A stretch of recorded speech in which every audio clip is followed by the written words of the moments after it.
Gimana? Assalamualaikum warahmatullahi wabarakatuh. Waalaikumsalam warahmatullahi wabarakatuh. Warahmatullahi wabarakatuh. Sudah bisa kita mulai perkuliahan kita? Pertama, Insyaallah. ya, moderator sebagai moderator siapa dan kemudian diawali dengan baca Al-Quran, baru presentasi, tanya jawab atau diskusi. Silakan. Moderatornya siapa hari ini? Dua makalah setelah ini ya, Pak. Satu. Oh, sekarang kan makalah Eh, yang penanggap utama biasanya, tapi kata Bapak kemarin makalah setelah yang ini, Pak.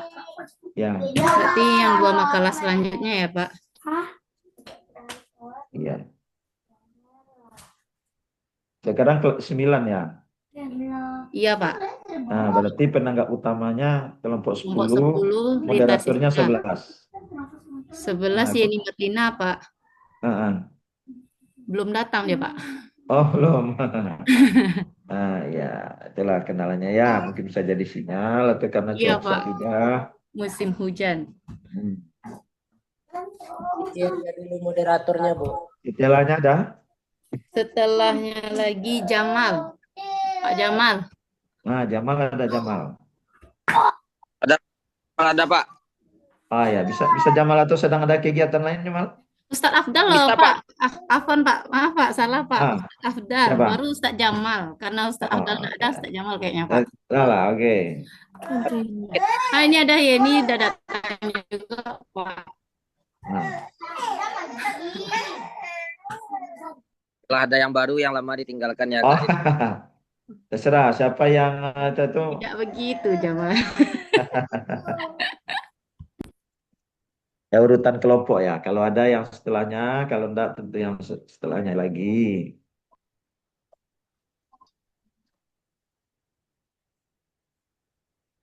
Boleh, enggak apa-apa kita mulai perkuliahan kita.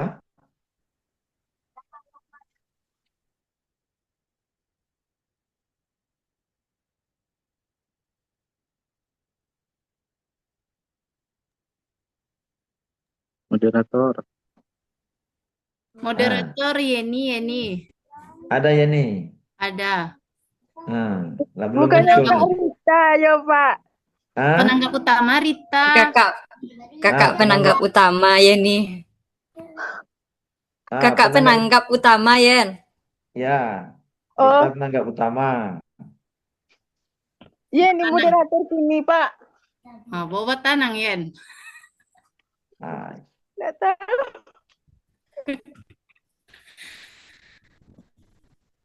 Ustaz Jamal tadi kan gimana?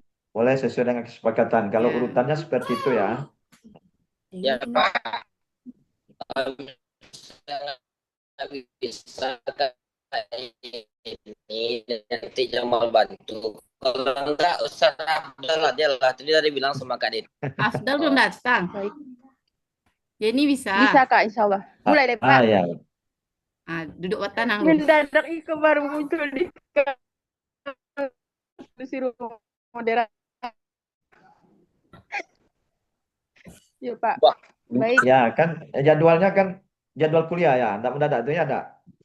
Lagi Oh, Pak. iya. Mulai deh Pak. Ya, kalau nggak memungkinkan boleh kawan yang lain gantikan, nggak apa-apa. Oke, dipersilakan. Kita mulai. Baik, Assalamualaikum warahmatullahi wabarakatuh. Waalaikumsalam warahmatullahi wabarakatuh. Puji syukur kita mengucapkan kehadirat Allah Subhanahu wa taala yang telah memberikan kita di antaranya itu nikmat kesehatan dan nikmat kesempatan sehingga kita dapat berkumpul di Zoom pada pagi hari ini. Baik, yang sama-sama kita hormati Bapak dosen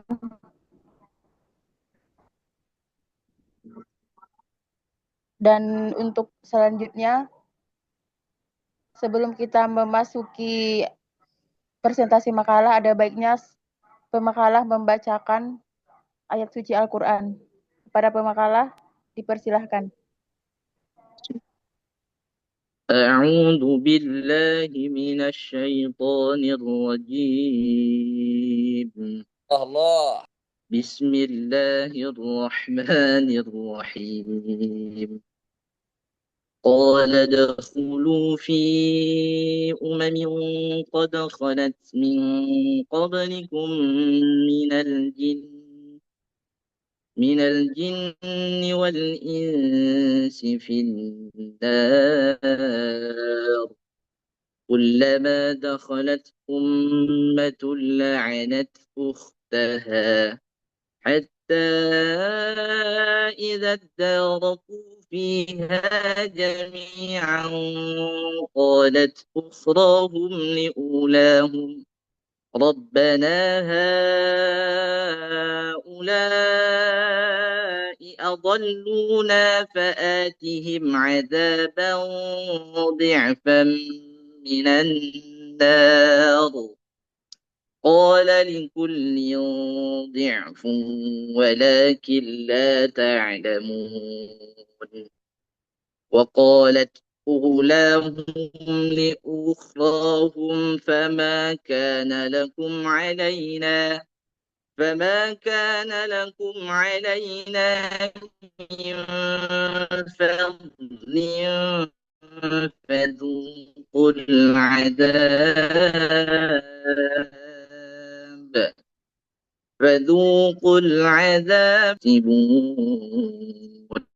Sadaqallahul Azim.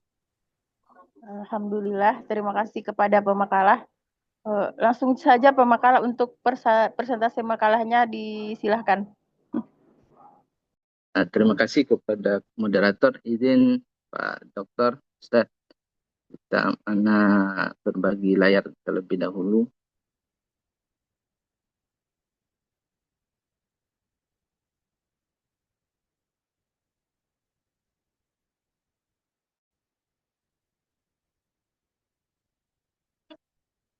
Sudah nampak, Ustaz? Moderator sudah nampak? Sudah Ustaz, sudah Ustaz. Baik, bismillahirrahmanirrahim.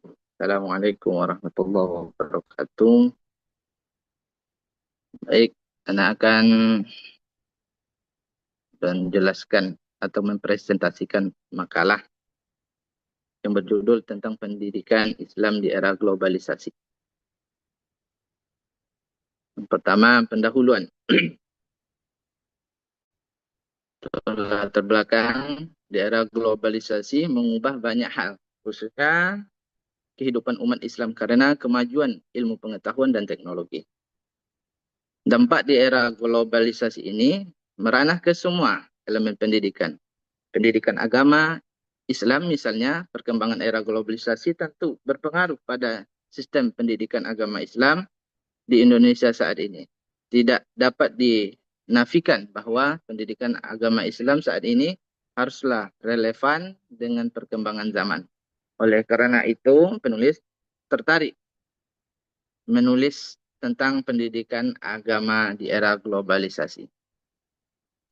Ada masalah pokok, itu ada 4. Yang pertama, yang dikemukakan oleh pemakalah. Pertama, bagaimana gambaran pendidikan di era globalisasi. Ini pendidik. Yang kedua adalah bagaimana pendidikan Islam di era globalisasi. Yang ketiga adalah bagaimana problematika pendidikan di era globalisasi. Dan yang keempat adalah bagaimana solusi problematika pendidikan Islam di era globalisasi. Baik, tujuan dari penulisan makalah untuk mengetahui pendidikan di era globalisasi. Yang kedua, untuk mengetahui pendidikan Islam di era globalisasi. Yang ketiga adalah untuk mengetahui problematika pendidikan Islam di era globalisasi. Yang keempat adalah untuk mengetahui solusi problematika pendidikan Islam di era globalisasi. Masuk kepada pembahasan. Pembahasan yang pertama sesuai dengan masalah pokok tadi, yaitu pendidikan di era globalisasi. Pendidikan di era globalisasi ditandai dengan adanya pemanfaatan teknologi, terbukanya informasi dan tuntutan untuk menghasilkan sumber daya manusia yang berkualitas serta berdaya saing global. Era ini membawa peluang sekaligus tantangan signifikan bagi sistem pendidikan. Akses informasi yang luas, peserta didik dan pendidikan dapat dengan mudah mengakses materi pembelajaran, baik itu buku dan sumber pengetahuan dari seluruh dunia melalui internet. Pembelajaran berbasis teknologi, proses belajar dan learning yang memudahkan interaksi dan penyampaian materi. Yang kedua, itu pendidikan Islam di era globalisasi. Pendidikan di era globalisasi itu, ya, contohnya sistem pendidikan Islam di era globalisasi. Yang pertama, sistemnya. Nah, sistemnya itu ada suatu majalah Al-Manat tidak hanya berpengaruh pada ide-ide pembaharuan, tapi juga berpengaruh terhadap munculnya majalah pembaharuan di Asia Tenggara. Di antaranya majalah Al-Iman. Pengaruh jurnal Al-Iman di Sumatera Barat melahirkan jurnal baru yang bernama Al-Munir yang sangat berpengaruh terhadap pembaharuan pendidikan. Jurnal Al-Iman pengaruh jurnal Al-Iman terhadap pendidikan, maka melahirkan sistem pendidikan di Asia Tenggara yang sesuai dengan perkembangan zaman. Hal itu ditandai pertama, sistem pendidikan dari sudut pandang kelembagaannya. Biasanya ada disebut surau, ada disebut dayah, kalau di Aceh dayah dan lain sebagainya. Ada yang menyebut langgar. Sekarang disatukan dengan yang namanya pesantren. Nah, itu ditandai dengan. Setelah itu dari sudut pandang kurikulum, sistem pendidikannya Islam itu dari perkembangannya itu ditandai dari sistem dari sudut pandang kurikulum. Kurikulumnya sudah memadukan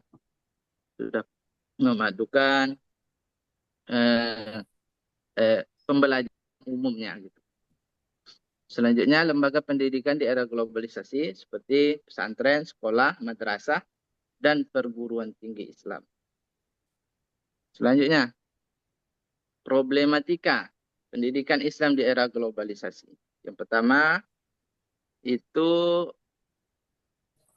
internalnya.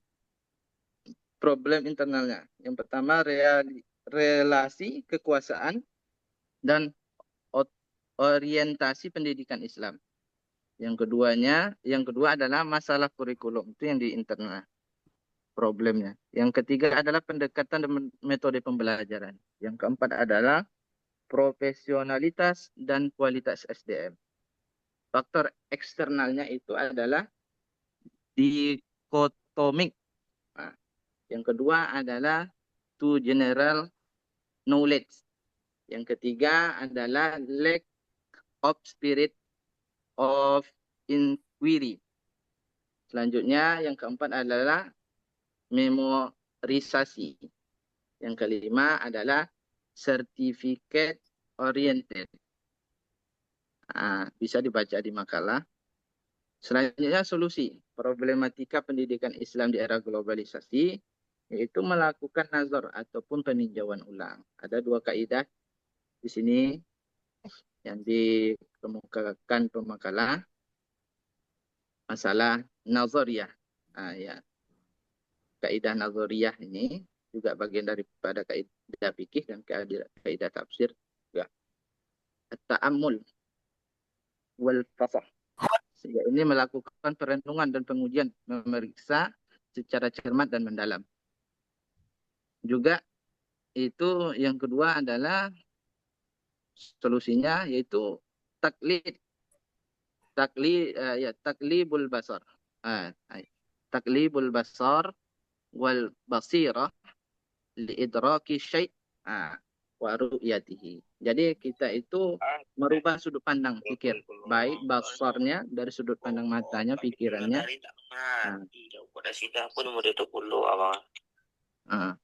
Setelah itu kesimpulan.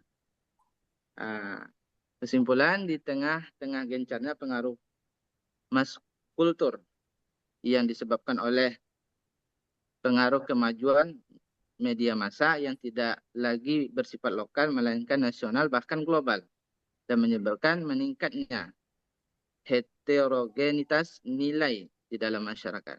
Semakin cepat dan beragamnya menu informasi yang menerpa masyarakat modern serta kemajuan dalam aspek industri telah mendorong manusia kepada sikap hidup yang materialistik, di mana segala bentuk kemajuan harus dapat diukur dengan ukuran-ukuran ekonomi, kebendaan baik dalam tingkat individu maupun sosial. Pendidikan Islam hadir dengan segala potensi yang dimilikinya berupa mempersiapkan generasi masa depan yang ditopang oleh yang pertama intelektual yang tinggi, kepribadian yang tangguh, akhlak, budi, pekerti, serta iman yang kuat.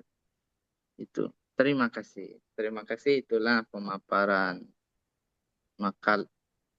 makalah dari Ana. Kami kembalikan kepada moderator. Baik, terima kasih kepada pemakalah. Sesi selanjutnya yaitu sesi kritik dan saran bagi Bapak Ibu yang mau mengkritik dan memberikan saran, dipersilahkan.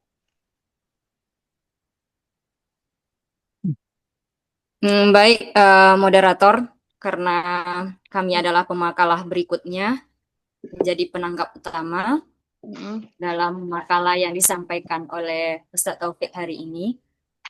Jadi langsung saja kami menyampaikan kritik dan saran untuk makalah yang sudah dibuat oleh Ustadz Taufik.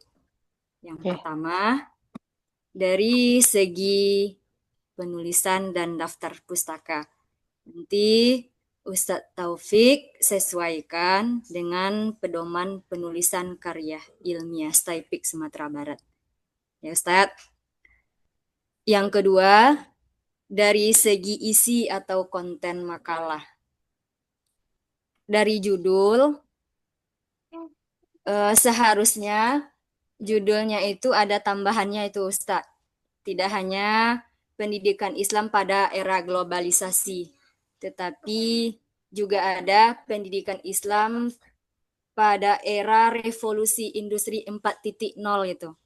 Seperti apa tantangan dan peluang pendidikan Islam, serta strategi dalam pengembangannya dalam menjawab berbagai macam bentuk tantangan yang harus dijawab oleh pendidikan Islam. Yang kedua, ini saran dari kami. Di dalam makalah, hendaknya pemakalah itu memperkuat isi makalah dengan data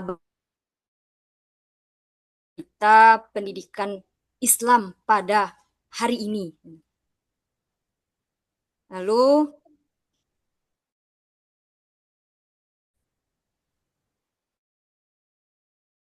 seperti apa lulusan kompetensi lulusan yang harus dihasilkan oleh lembaga pendidikan supaya kita itu mampu menghadapi tantangan arus globalisasi ini dengan industri 4.0 ini. Kemudian kami juga berharap pemakalah juga membahas seperti apa peran penting lembaga pendidikan Islam untuk menjawab era globalisasi dan revolusi industri 4.0 ini. Itu saja, moderator. Kami kembalikan lagi kepada moderator. Baik, terima kasih buat penanggap utama yang telah memberikan kritik dan sarannya kepada pemakalah. Ada lagi Bapak Ibu yang lain, sesi kritik dan sarannya dipersilahkan. Kalau tidak ada, lanjut ke sesi tanya jawab. Ini juga dipersilahkan ke penanggap utama dulu ya. Oke, dipersilahkan. Bapak Ibu yang ingin bertanya silakan raise hand. Ya, baik moderator sebagai penanggap utama mengajukan pertanyaan pertama, nggak apa-apa ya moderator. Teman-teman Oke. yang lain juga begitu. Pertanyaannya, walaupun sudah disampaikan oleh Ustadz Taufik di awal tadi, kapan era globalisasi itu dimulai, saya juga masih ingin memastikan, mengkonfirmasi ulang, kapan era globalisasi ini dapat dianggap dimulai, kira-kira tahun berapa lah kira-kira itu tuh ya Ustadz Taufik. Lalu menurut pandangan pemakalah dan teman-teman yang lain, ini pertanyaan kedua. Jika berbicara solusi dari pendidikan Islam, kekuatan strategis apa yang paling prioritas bagi lembaga pendidikan Islam untuk menjawab tantangan globalisasi dan revolusi industri 4.0 ini? Apakah dari reformasi kurikulumnya seperti yang tercantum di dalam makalah? Apakah prioritas kita itu peningkatan SDM, integrasi ilmu, atau kita merekonstruksi epistemologi? Boleh diulang Ustazah? Apa tadi? Ulang, minta maaf. Iya, menurut pandangan pemakalah dan teman-teman yang lain, jika berbicara mengenai solusi dari era globalisasi ini dalam dunia pendidikan Islam, kekuatan strategis apa yang paling prioritas yang harus kita utamakan untuk menjawab tantangan globalisasi ini dalam dunia pendidikan Islam? Apakah kita harus yang diprioritas itu mereformasi kurikulum atau meningkatkan SDM dulu? Atau integrasi ilmu atau rekonstruksi epistemologis? Jadi mana yang paling prioritas kita utamakan untuk menjawab revolusi industri dan arus globalisasi ini? Bagaimana Ustadz Taufik? Sudah jelas pemakalah? Wade. Iya. Ustazah. Iya, yang ketiga. Masya Allah, lanjut penanggap utama. Iya, yang ketiga, bagaimana posisi lembaga pendidikan Islam dalam menghadapi arus globalisasi dan revolusi industri 4.0 ini? Apakah lembaga pendidikan Islam yang hari ini bersifat adaptif terhadap arus globalisasi? Apakah reaktif atau justru memiliki model peradaban alternatif dalam merespon tantangan globalisasi atau revolusi industri 4.0 ini? Kita melihat fenomena di lapangan ya Ustadz. Kita ini lembaga pendidikan Islam ini adaptif, reaktif, atau justru memberikan model peradaban alternatif terhadap tantangan arus globalisasi. Itu pertanyaannya. Bagaimana Ustadz dan moderator? Ya. Udah, Ustaz. Ada Terima lagi, kasih. Kak? Ada Pertanyaan. cukup.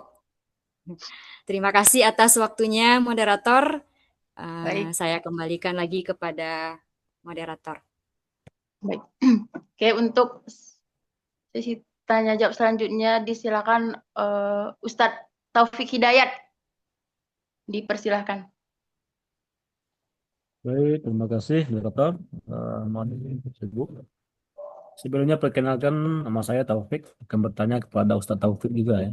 Pertanyaannya adalah singkat nih. Sudah kita dengar tadi dari awal sampai akhir. Jadi pertanyaan bagi saya adalah bagaimana cara pendidikan Islam menjaga identitas keislaman di tengah arus budaya asing? Ya, ulang lagi. Bagaimana cara pendidikan Islam menjaga identitas keislaman di tengah arus budaya asing? Terima kasih. Itu aja, Ustaz. Iya, Pak. Baik. Ada lagi Bapak Ibu? Pak Alimun Fajri mungkin? Nggak ada lagi ya? Eh, bagaimana pemakalah? Insyaallah. Oke, Boleh langsung dijawab pemakalah? boleh. Oke. Boleh Ustazah. Bismillah. Pertanyaan pertama, kapan dimulai era globalisasi? Globalisasi itu kan sudah bentuk kerjasama antar negara juga gitu kan, bukan setakat daripada teknologi saja. Nah gitu kan. Nah contohnya gini, pada di Mekah itu sudah dimulai tahun 18-an atau iya 18-an itu udah ada yang namanya Madrasah Saulatiyah, itu yang didirikan oleh apa orang bermadzhab Syafi'i di kalangan dari daerah Pakistan. Yang kedua juga ada dulu. Maka Saulatiyah ini salah satu tempat belajarnya ulama-ulama kita. Ulama-ulama kita di Mekah. Nah, yang kedua yaitu di Darul Ulum Al-Islami, yaitu yang diasuh terakhir kalinya oleh Syekh Yasin Al-Padani, itu juga di Mekah. Itu kerjasama-kerjasama seperti itu sudah masuk dari era globalisasi gitu. Jadi Anda tengok, dan sistemnya itu madrasah gitu. Ada juga ma'had. Kalau Darul Ulum itu ma'had, dan sifatnya kalau yang di Saulatiyah itu madrasah. Nah, jadi menurut anak ini menjadi bukti bahwasanya selain daripada eh, perkembangan teknologi saja, globalisasinya mulainya juga daripada sistem kemadrasahan, sistem kemahatan di negeri-negeri, baik itu yang Indonesia belajar ke Arab, juga di orang Arab juga mengajar di situ gitu, salah satu. Dan ini juga sebagai info, ini sudah Darul Ulum Al-Islami dan Saulatiyah ini juga ditutup oleh kerajaan Arab Saudi. Itu pada tahun 1990 kalau Darul Ulum tuh. Kalau Saulatiyah itu baru ditutup 2018. Ya, karena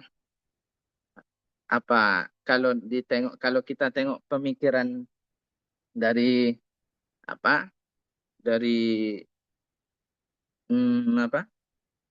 dari kelembagaan gitu kan. Bagaimana pendidikan Islam gitu. Kalau kita tengok terhadap tantangan globalisasi ini, pertanyaan ketiga itu, kalau kita tengok pemikiran daripada Saudi itu tidak ada mahad gitu, tidak ada mahad, tidak ada madrasah, tapi ada universitas gitu. Jadi anak pun agak aneh juga di situ. Jadi adaptif tadi dia kan. Tapi kalau kita di Indonesia, pengaruh daripada alumni-alumni sana datang ke Indonesia yang membuat terkhusus Asia Tenggara itu membuat yang namanya pembaharuan juga gitu, tentang terutama di majalah Al-Iman itu tadi banyak pembaharuan tentang pertama masalah kurikulumnya, kelembagaannya. Kurikulum dan kelembagaannya itu sudah dari segi madrasahnya, yang dulu di Aceh namanya Daya, yang di Sumbar namanya Surau. Itu sudah jadi pesantren gitu, mahad gitu. Setelah itu ada lagi pembaharuan dari segi madrasah kan. Madrasah ini panjang kan sejarahnya gitu kan. Perpaduan ini juga bagian daripada globalisasi, pengaruh daripada ya kerjasama, bukan setakat ya pembaharuannya, bukan setakat kalau anak di makalah itu bukan banyak di teknologinya, tapi banyak daripada kerjasamanya. Juga kita tengok sekarang nih, kayak kemarin Muhammadiyah kerjasama dengan Al-Mustafa University Iran gitu, masalah kedokteran. Itu tanggal berapa tuh? Tanggal 18 kemarin. Itu menurut Ana sih, kalau yang kapan mulainya, kalau Ana tengok, pendidikannya itu bermulai dari adanya berdirinya Saulatiyah dan Darul Ulum nih di Mekah. Terus, dan banyak daripada ulama-ulama kita belajar ke Mesir, ke lain, itu buntut daripada kerjasama dalam bentuk era globalisasi. Terus sekian, Tada. Ada tambahan yang lain? Boleh.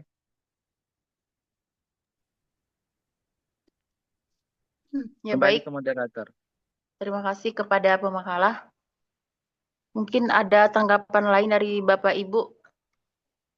Tahu Dek Jamal mungkin mau menambahkan.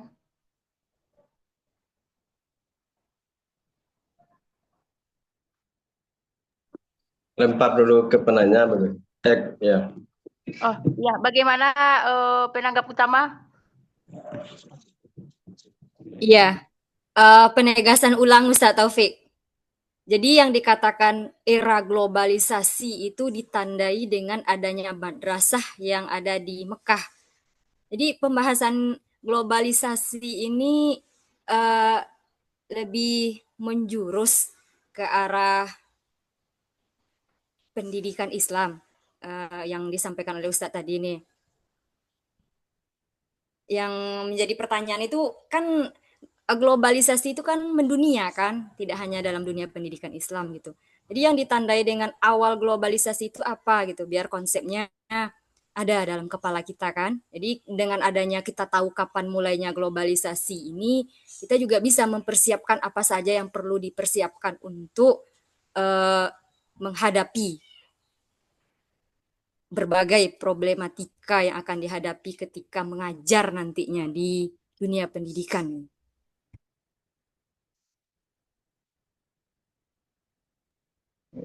Baik, ini terpaksa cari yang lainnya.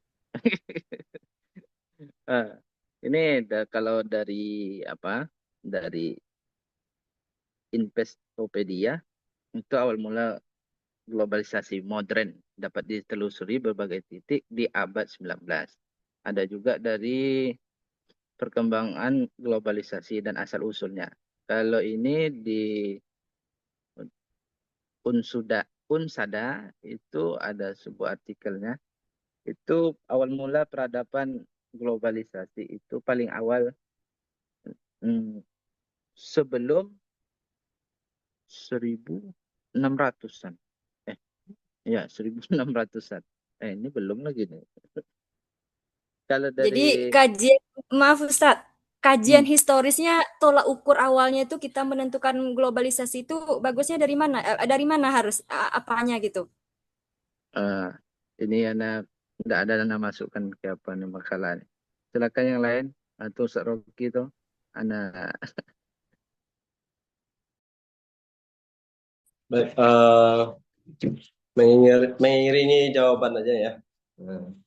Jadi sebenarnya tolak ukur dari globalisasi ya salah satunya tadi dari bentuk kerjasama ya dari berbagai negara. Jadi Taufik juga tidak menyinggung banyak ya. Misalnya beliau tidak menyampaikan bagaimana di teknologi informasinya, terus budayanya bagaimana, politik, ekonomi. Beliau fokus ke kerjasama di bidang pendidikan. Jadi itu sebenarnya jawaban yang memang berfokus kepada arah diskusi kita sebagai tema pendidikan sebenarnya gitu. Dan itu jawabannya sudah tepat sepertinya gitu kan. Jadi tolak ukurnya ya dimulai dari kerjasama tadi gitu, kerjasama di antar negara. Kemudian kalau kita merambahkan lain nanti akan menambah pembahasan yang ngambang.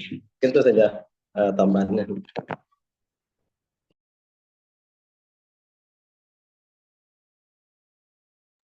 Moderator.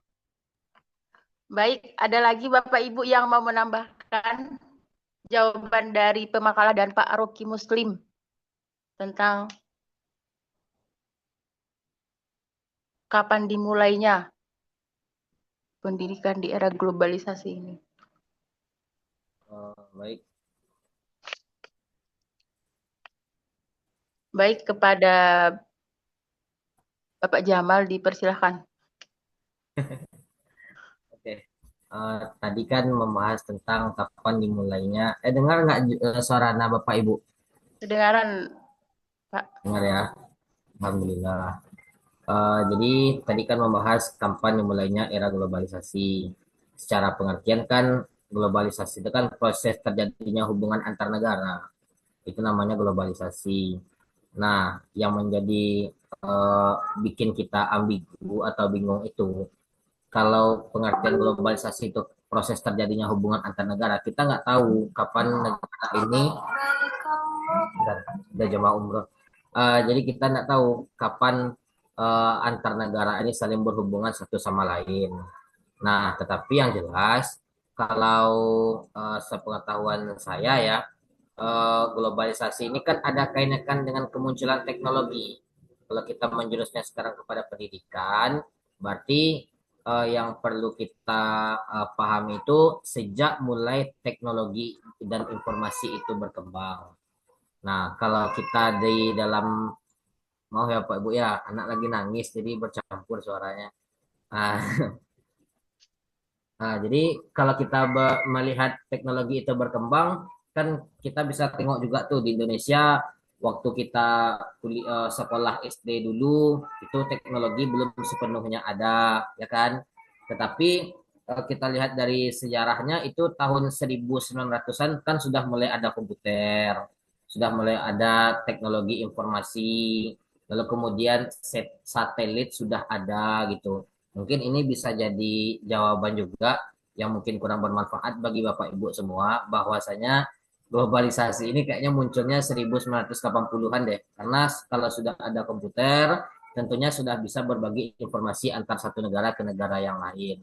Itu sih pengertian globalisasi menurut Ana. Terkait tadi pertanyaan kapan munculnya globalisasi itu. Gitu. Walaupun ini nanti pada ujungnya akan merangkap juga dalam akses pola pemikiran pendidikan. Seperti itu sih. Semoga tidak bermanfaat. Jangan tidak pede itu Ustaz Jamal. Mana tahu yang Ada disampaikan itu Bapak Ibu betul. ya. Masya Allah. Allah Allah. Baik, bagaimana dengan tanggapan yang lain? Bapak Alimun mungkin dari tadi kenapa, Pak? Ya, Iya. baik. Rupanya dipancing-pancing kita ini Pak Pedal. Kita coba. Kalau kita dilihat dari makalah, sipil makalah, sebetulnya globalisasi itu sudah makalah ya. Ada di halaman 6. 6 apa 8? Suaranya mantul-mantul Pak. Suaranya mantul-mantul.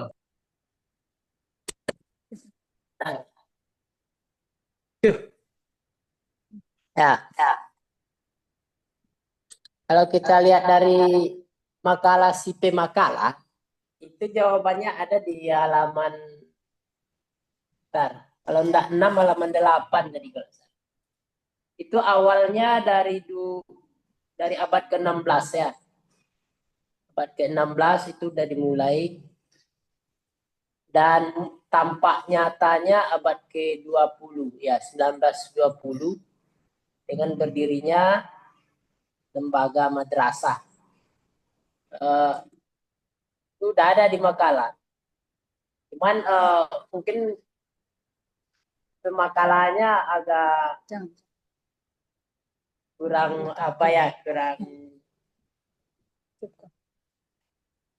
konsen. Fokus ya, Ustaz? Kurang konsen Fokus dengan ya. makalahnya. Karena memang kalau kita jadi pemakalah itu tekanan mental itu luar biasa gitu kan. Kalau nggak siap mental, tempat duduk kita itu bisa berair. Jadi itu aja sebetulnya Pak Taufik. Sebetulnya ada itu jawaban Bapak di makalah Bapak itu.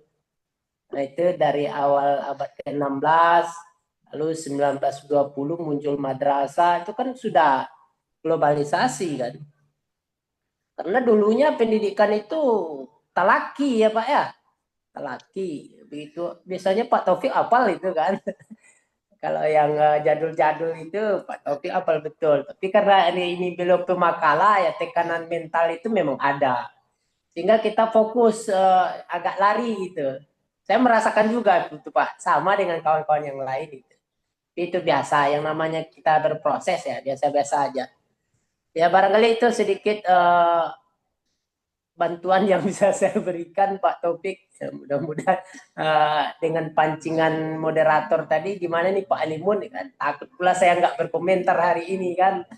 Oke, terima kasih moderator, saya kembalikan. Baik, bagaimana penanggap utama? Jadi dalam kepala saya ini muncul dua pengertian globalisasi sekarang nih. Yang satu secara global yang disampaikan oleh seperti yang disampaikan oleh Ustaz Rocky tadi.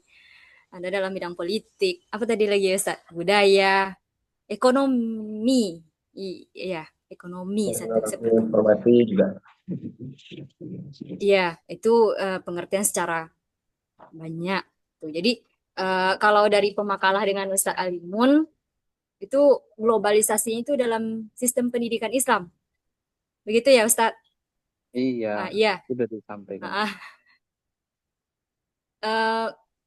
Itu yang muncul lagi pertanyaan kan, globalisasi itu kan tidak hanya dipakai dalam dunia pendidikan Islam tuh.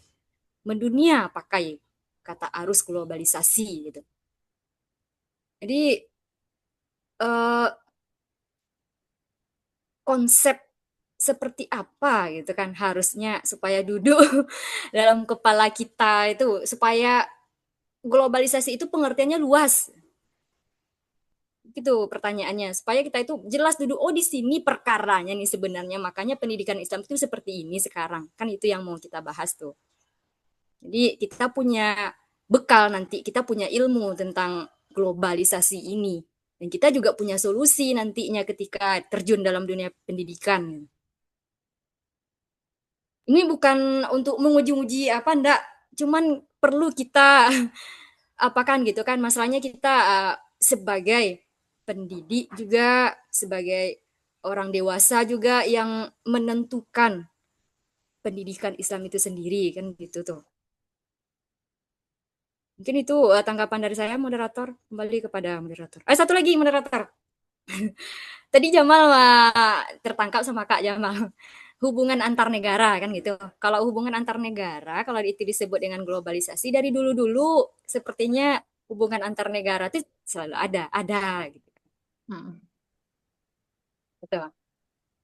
Mungkin ada penekanan-penekanan lain seperti apa sebenarnya globalisasi ini pengertiannya gitu supaya konsepnya itu benar-benar ada di kepala kita dan kita punya bekal untuk menghadapi itu apa sih sebenarnya permasalahan di globalisasi ini supaya pendidikan kita itu mampu menjawab tantangan yang ada di era globalisasi ini.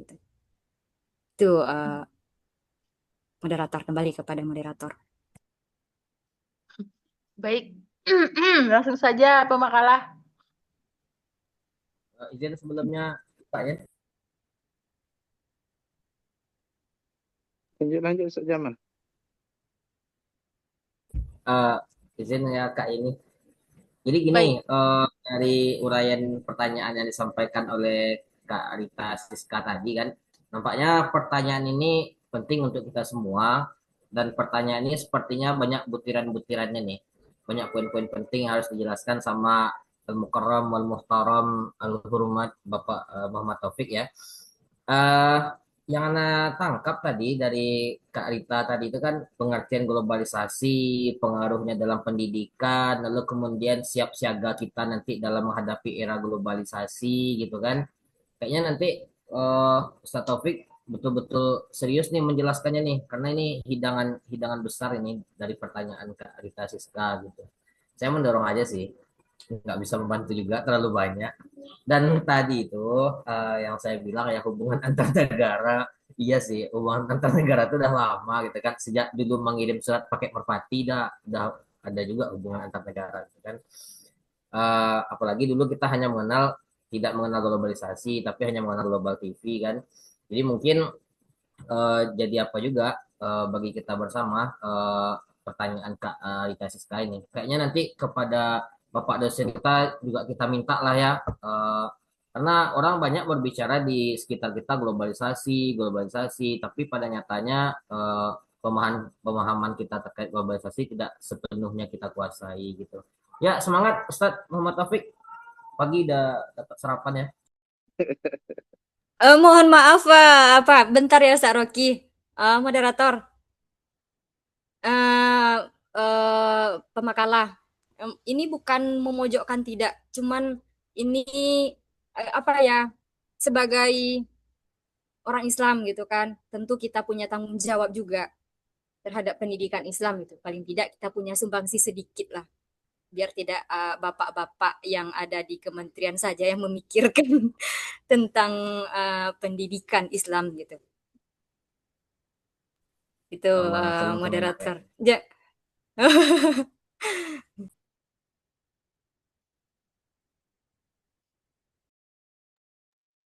Baik,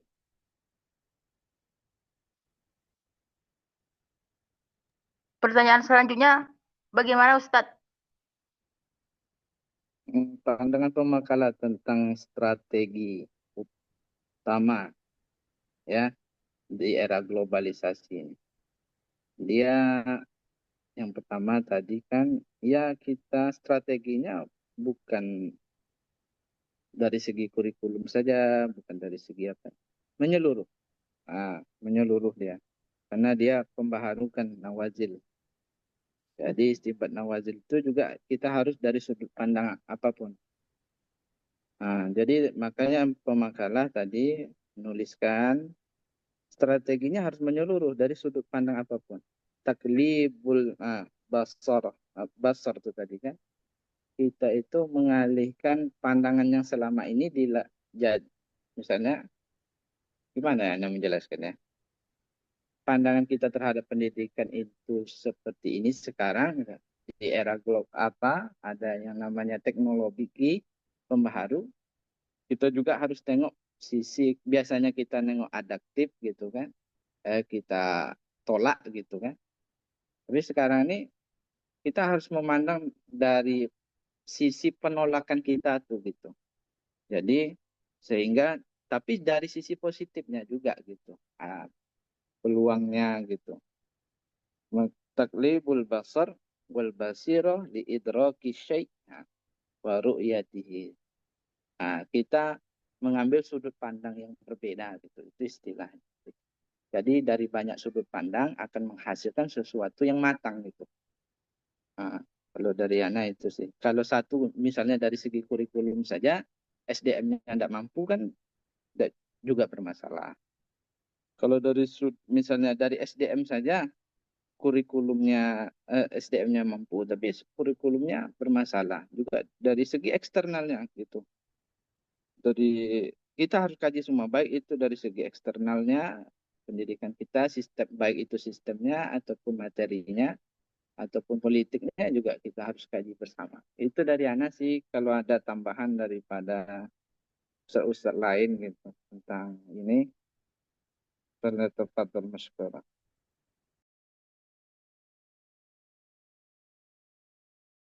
Kembali ke moderator.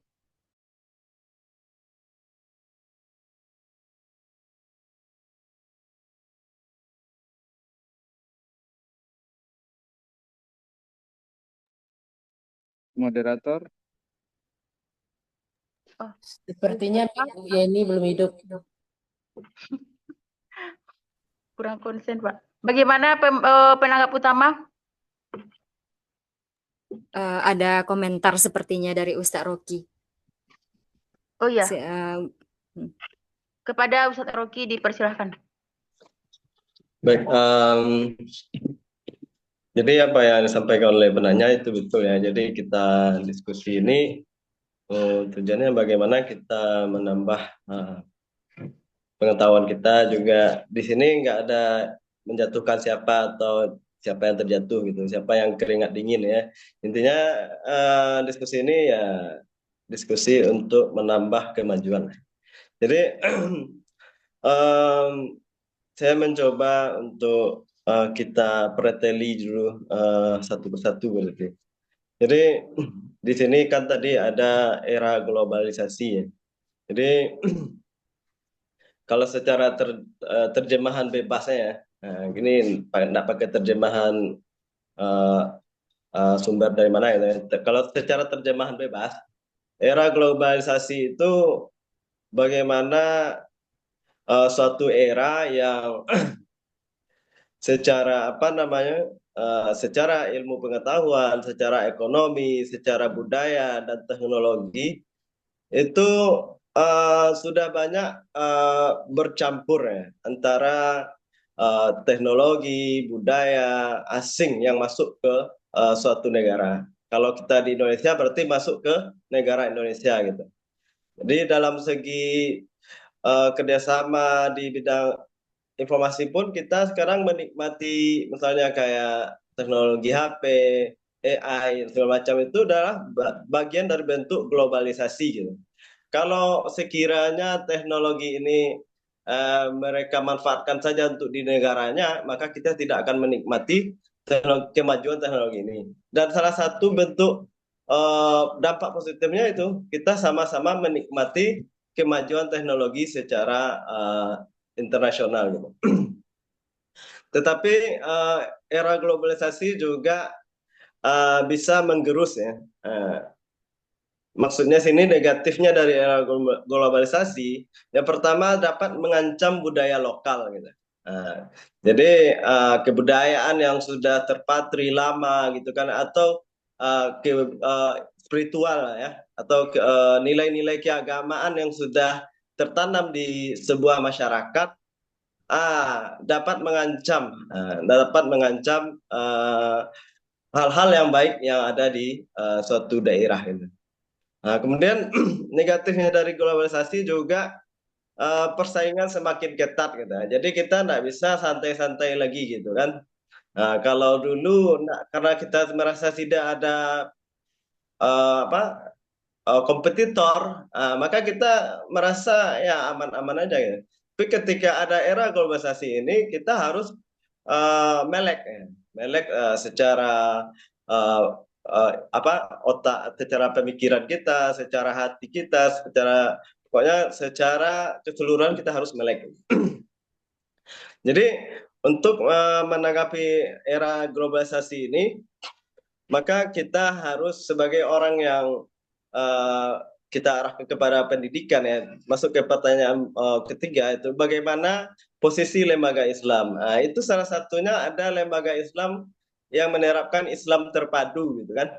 Islam terpadu itu secara konsep mereka memadukan semuanya gitu. Mulai dan bahkan ada beberapa kurikulum mereka tentang bagaimana kewirausahaan ya, kewirausahaan ya. Nah, jadi itu juga merespon tentang bagaimana era globalisasi itu tentang ekonomi juga gitu. Jadi melatih anak-anak atau peserta didik untuk berwirausaha gitu. Itu salah satunya ya. Tapi bagaimana hasilnya tentu akan ada evaluasi lagi gitu. Itu salah satu yang bisa saya jawab. Untuk kembalikan kepada pemakalah dan penanya.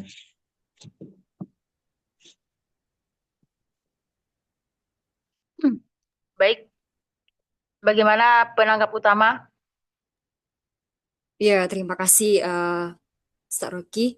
Jadi dengan adanya sekolah terpadu tadi, itu bentuk adaptif, reaktif, atau model yang ditawarkan oleh pendidikan Islam itu Ustaz?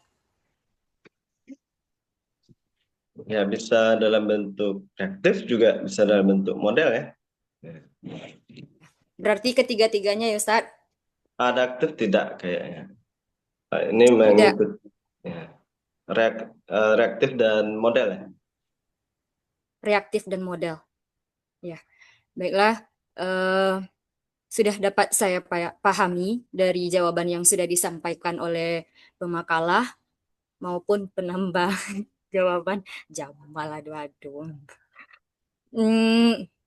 Mengenai pertanyaan kedua, berarti Ustadz Taufik yang menjadi prioritas kita itu semuanya ya Ustadz, baik dari reformasi kurikulum, peningkatan SDM, integrasi ilmu, atau rekonstruksi epistemologi. Berarti itu PR kita. Lalu yang pertanyaan ketiga, dengan adanya berbagai lembaga pendidikan yang sekarang itu bisa jadi yang seperti yang disampaikan oleh Ustaz Rocky tadi itu sekolah sekarang itu yang lembaga pendidikan Islam sekarang itu bisa jadi reaktif atau model yang ditawarkan oleh pendidikan Islam untuk menjawab tantangan arus globalisasi. Terima kasih pemakalah dan bapak-bapak atau ibu-ibu semuanya atas jawabannya. Mudah-mudahan ini bermanfaat bagi dunia pendidikan Islam supaya kedepannya kita itu siap menyiapkan peserta didik yang berhasil kan dunia akhirat. Terima kasih. Saya kembalikan lagi kepada moderator. Baik. Pertanyaan selanjutnya tadi dari Ustadz Taufik Hidayat ya, pemakalah. Iya, Ustazah. Boleh Pendidikan, langsung dijawab, Ustadz. bagaimana pendidikan Islam kan? Bagaimana cara menjaga identitas, Ustadz? Menjaga identitas Islam gitu di apa? Karena budaya asing gitu. Itu ya. Seperti itulah pokoknya. Yang pertama itu ya berusaha. Karena kita ini kan tidak semuanya dari segi lembaga itu memasukkan PAI ini juga bagian daripada penjagaan di sekolah umum. Kenapa? Karena ma la tudriku kulluh la tatruk kulluh. Itu sebenarnya penting juga. Kalau kita tidak bisa semuanya, gitu, tidak bisa sepenuhnya belajar tentang Islam, tapi jangan tinggalkan semua gitu. Dari bagian PA ini kan memasukkan pendidikan agama Islam di sekolah gitu umum, itu juga bagian dari menjaga yang namanya budaya itu tadi ataupun identitas Islam itu tadi. Selanjutnya yang kedua adalah bagaimana bukan dari segi materinya saja.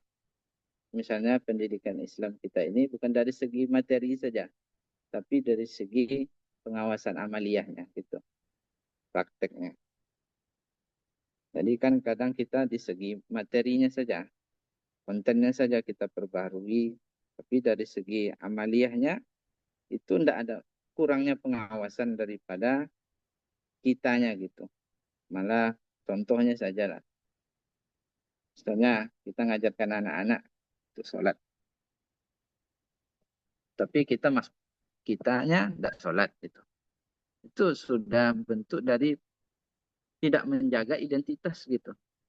Materinya dikasih, tapi dari segi pengawasan amaliyahnya itu bukan di sekolah-sekolah apa aja gitu. Contoh gini juga, anak yang guru haid gitu. Guru haid, anak disuruh sholat. Tapi gurunya tidak zikir ketika orang-orang sholat. Itu hal-hal yang simpel saja dari anak. Jadi kalau untuk menjaga identitasnya memang dari ibda binafsiknya, dari kita sebagai uswah itu tadi terlebih dahulu. Itu tambahan dari anak. Dari tambahan apa jawaban dari anak.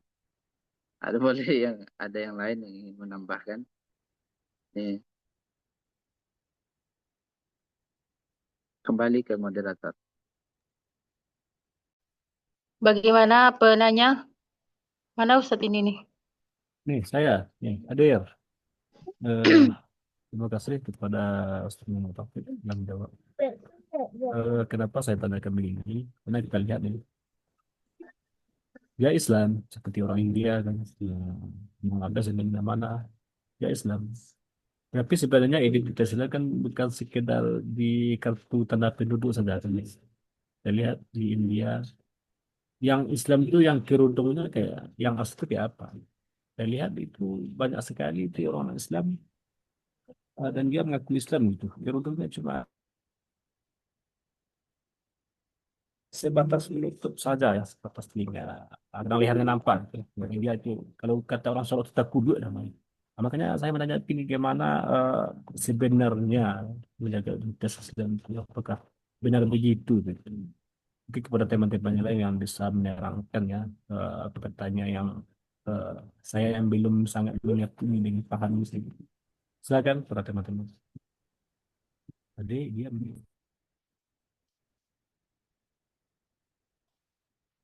Baik, ada yang lain Bapak Ibu?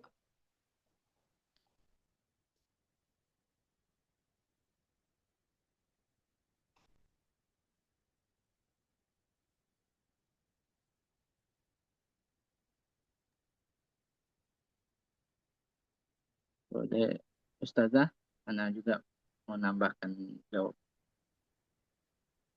Boleh, Menambah Ustaz. baik juga kalau Ana sih mandang orang gitu kan. Kalau Ana mandang orang sesuai dengan kaidah itu tadi. Ma la tudriku kullu la tatrukulu. Ya, misalnya saat kayak gini saat. Ini kan kita melihat orang nih gitu. Misalnya dia hanya pakai jilbab nampak paha, nampak apa gitu. Body maaf gitu kan. Ya kalau anak sih alhamdulillah, untung dia pakai jilbab. Tidak dia tinggalkan. Kalau sempurna ada sempurna itu nanti gitu. Kalau anak, kayak anak sering katakan ke anak-anak, kan di sini pakai cadar. Andai kan antum dapat ini, andai kan antum dapat mertua besok, mertua tidak boleh antum pakai cadar, gitu. Maka di rumah mertua, ketika antum kumpul dengan mertua, buka cadar tuh. Tapi di luarnya jangan antum buka. Tuh kalau dari anak sudut pandang anak lebih ke situ gitu. Ya, kalau di luar antum buka sama antum meninggalkan semua gitu. Ya, geng. Itu sih kalau dari tambahan dari anak juga counter identitas juga ada juga seperti yang dilakukan Muhammadiyah. Ketika ia kerjasama dengan Iran yang mayoritas Syiah, ya, yang mayoritas Syiah. Kan, lalu iya tanggal 13 kemarin. Lalu andai kan ingin kerjasama, ada enggak yang ketika mahasiswa ke sana itu nanti ada enggak proses pensyiaan? Dipastikan oleh rektornya itu tidak ada gitu. Jadi itu bentuk daripada menjaga identitas keislam. Jadi bentuk globalisasi ini kan ibaratnya MOU yang jelas gitu, yang jelas gitu kan. Jadi identitas kita sebagai Islam juga budayanya Indonesia dan juga dia itu Asy'ariyah gitu, dia enggak terkontaminasi dengan budaya luar walaupun mereka di negara yang mayoritas Syiah itu tadi. Itu dari anak sebagai contoh. Baik. Ada lagi Bapak Ibu? Boleh moderator menambahkan sedikit? Silakan. Baik, kalau menurut saya sebagai moderator untuk menjaga identitas pendidikan agama Islam itu apalagi di era tantangan globalisasi zaman sekarang ini yang perlu kita lakukan yaitu yang pertama penguatan akidah. Kenapa saya bilang begitu? Karena zaman sekarang kan banyak tuh apalagi mahasiswa yang di luar sana ataupun Indonesia kuliah di luar negeri, itu yang pertama harus kita lakukan yaitu penguatan akidah untuk memfilter supaya budaya luar, supaya kita tidak mudah menerima budaya kebiasaan dari budaya luar tersebut. Yang kedua yaitu membentuk akhlak supaya tidak mudah dan tidak terpengaruh dengan budaya dari luar. Sekian dari saya, atau boleh ditambahkan?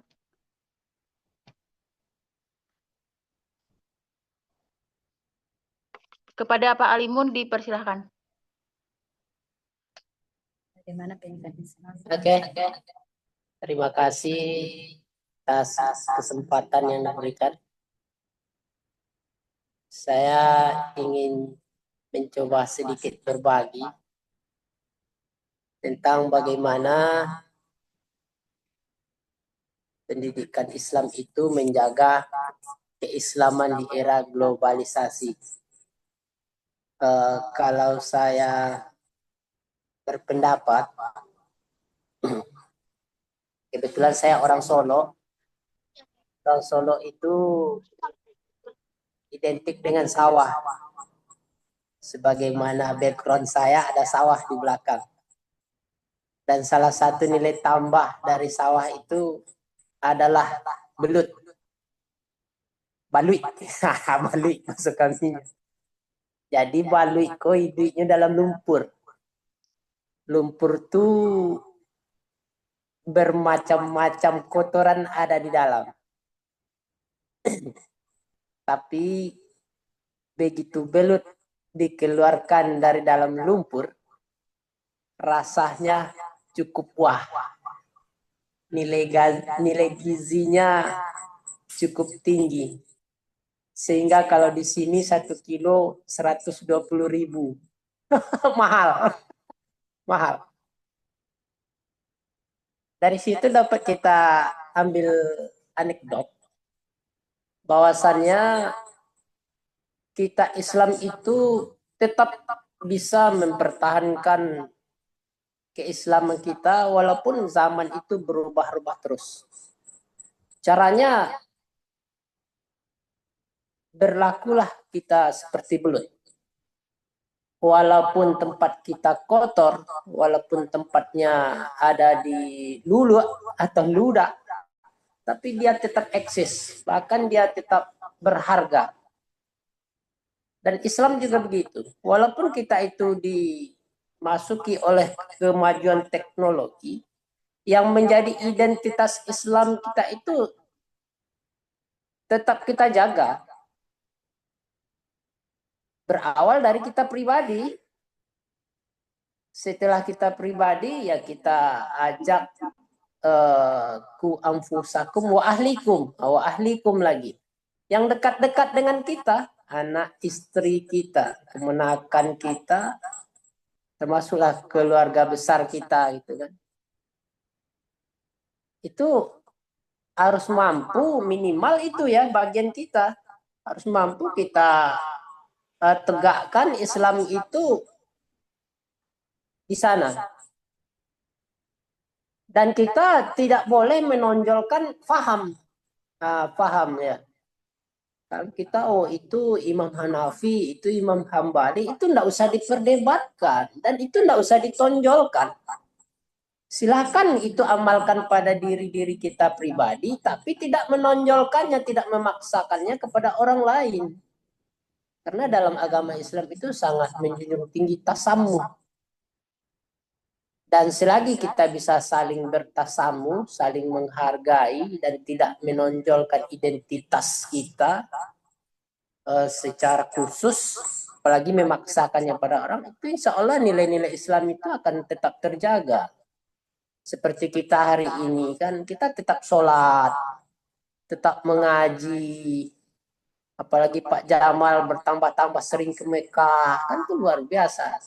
Tapi zakatnya juga jangan lupa ya Pak Jamal, zakat. Nah, kan bagian itu dari Islam.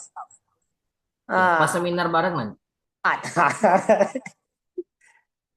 Jadi nilai-nilai Islam itu tetap kita tegakkan, mulai dari kita pribadi, kemudian keluarga kita, kemudian keluarga terdekat kita, keluarga jauh, keluarga yang berada di naungan kita, insya Allah Islam itu akan tetap terjaga sepanjang apapun, serumit apapun perkembangan zaman itu. Barangkali itu sedikit tambahan dari saya. Terima kasih. Saya kembalikan ke moderator.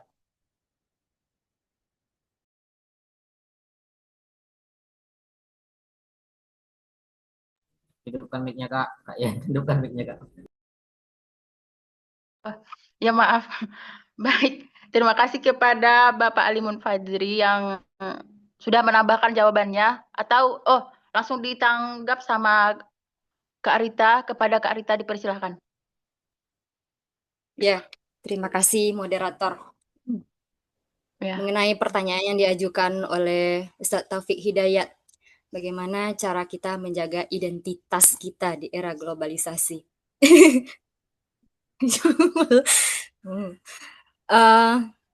Cara menjaga identitas keislaman kita di era globalisasi menurut saya itu dengan cara pendidikan itu sendiri, dengan pendidikan Islam itu sendiri. Apa yang kita peroleh dalam pendidikan, kita amalkan. Misalnya, kuatkan fondasi dalam pendidikan keluarga atau lembaga informal, lalu perbanyak ilmu pengetahuan di lembaga formal atau lembaga resmi pendidikan, seperti sekolah-sekolah, madrasah-madrasah, lalu di lingkungan masyarakat juga demikian, dalam lembaga pendidikan non-formal. Jadi bentengi diri kita dengan pendidikan Islam terutama, amalkan apa yang sudah kita temukan dalam kehidupan sehari-hari dan berpegang teguh dengan apa yang sudah diajarkan oleh guru-guru kita atau ustadz-ustadz kita. Itu jawaban dari kami. Terima kasih. Baik, terima kasih kepada Kak Rita. Bagaimana dengan penanya? Alhamdulillah, cukup senang sekali ya sudah banyak para ustadz-ustadzah yang telah menjelaskan dan menambah ilmu. Nanti kalaupun ada pun tambahan yang belum terjawab mungkin dari Pak Dokter. Terima kasih, kembali ke moderator. Baik. Oke, pertanyaan semuanya sudah dijawab oleh pemakalah. Bagaimana Pak? Ditutup saja diskusinya.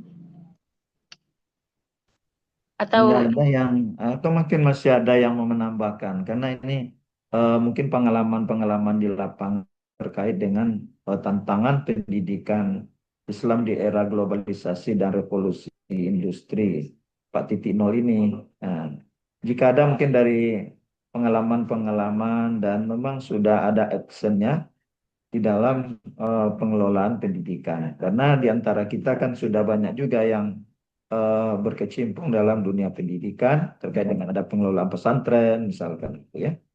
Ya, mungkin dengan pengalaman-pengalaman seperti itu akan berbagi juga dengan kawan-kawan yang lainnya sehingga semakin kita pahami dalam diskusi ini. Kalau secara teori-teori ya bagaimana kita sudah menjelaskan dari berbagai ya, sumber mungkin dari pemakalah juga. Nah, sekarang bagaimana secara actionnya atau realitanya di lapangan. Kalau masih ada ya, kalau enggak ya kita baik. kan banyak yang belum nih seperti Desra Afriza. Ada muncul Desra Afriza. Ada di atas, Pak. Oh, ada. Oke. Pak Izatul Pak Iza juga ada, Pak. ada, mungkin enggak semua kelihatan ya. Kemudian ada Fitri Handayani, ini biasanya sering munculnya Fitri Handayani. Kalau nggak salah, kakak tuh izin, Pak. Tadi di. Oh, Fitri Handayani atau Fitri Wulandari? Dua-duanya, Pak. Oke, dua-duanya. Oke. Iya, Pak. Dia mengikuti aja ya, tapi tidak bisa aktif katanya. Rocky ada tadi ya. Sifa, Bu Sifa mana Bu Sifa? Hadir, Pak. Oh ya, Bu Sifana. Nah, ada juga muncul dari tadi ya. Ibu Rosida ada ya. Ada Bu Pak. Sifada. Ya. Hadir, Pak. Oke. Oh, itu Kemudian yoga tadi Handayani. juga izin ya. Yoga. Festival Nusa Tenggara. Baik. Pak, Bu Fitri Handayani hadir atau Pak? Itu ada. Ada. Oh, ya. Nah, kelihatan muncul di layar mungkin bagian asisten. Oke. Kalau masih ada silakan ya berbagi pengalaman lah. Izin Pak, terkait tentang apa namanya, ada enggak pernah dilakukan globalisasi 4.0 di pesantren? Kalau Jamal mengalami Pak, alhamdulillah. Kalau pernah menempuh era-era yang seperti ini Pak ya, seperti di pesantren dahulu kami pas COVID dulu Pak, pernah melakukan agenda perkuliahan seperti ini juga, pembelajaran ya, seperti pakai Google, lalu kemudian Google Classroom, Zoom, lalu kemudian pakai aplikasi-aplikasi digital, dan itu tuh masuk dalam kategori itu juga kan Pak, globalisasi 4.0 kan Pak. Soalnya itu sih yang pernah dijalani di pesantren sewaktu ada masa-masa COVID kemarin. Dan sekarang kalau di pesantren Jamal itu pembayarannya pakai QRIS gitu. Lalu kemudian pakai bank syariah online gitu. Apakah itu bagian dari globalisasi juga, Pak? Itu mungkin sih, Pak, dari tambahan dari Jamal, Pak.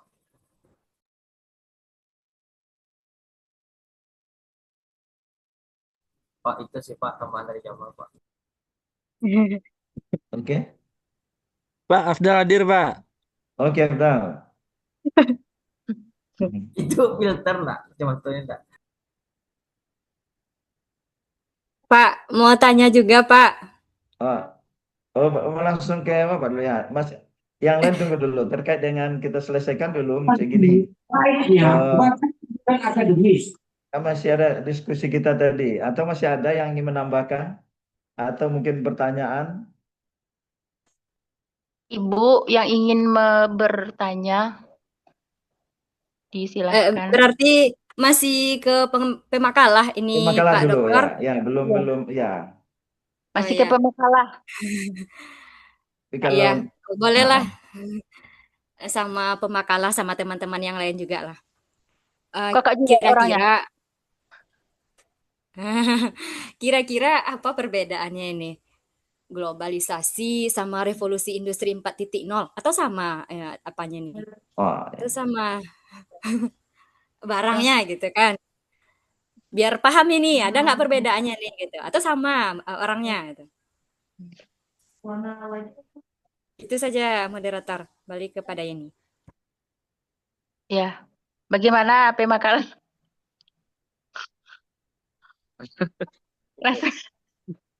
Perbedaannya ya, Kak. Antara? Kalau seandainya beda moderator, mana tahu sama kan? Karena Anda tidak ada memasukkan itu tadi. Silakan yang lain ada yang ingin menambahkan. Kalau menurut pembelajaran yang kita peroleh, Bu, itu globalisasi itu awalnya dari Renaissance tadi. Bagiannya. Jadi ketika Portugis itu hancur, situlah globalisasi mulai. Berapa tadi itu? Ke 16 tadi ya Pak Jamal. Di abad. Ada di pemakalah itu. Jadi itu awalnya Bu. Revolusi industri itu. Renaissance ya. Kalau tidak salah dulu begitu sejarah. Ada istilah Renaissance. Pokoknya runtuhnya kekuasaan Portugis itu. Masuklah revolusi industri. Dan globalisasi terjadi. Karena orang sudah bebas hilir mudik begitu. Cuman bedanya nggak seperti model sekarang. Itu sesuai dengan eranya. Jadi barangkali itu sedikit. Terima kasih moderator. Oke, terima kasih kepada Bapak Alimun Fajri yang sudah menjawab. Atau teman-teman yang lain boleh menambahkan juga, atau ada pendapat lain, disilahkan.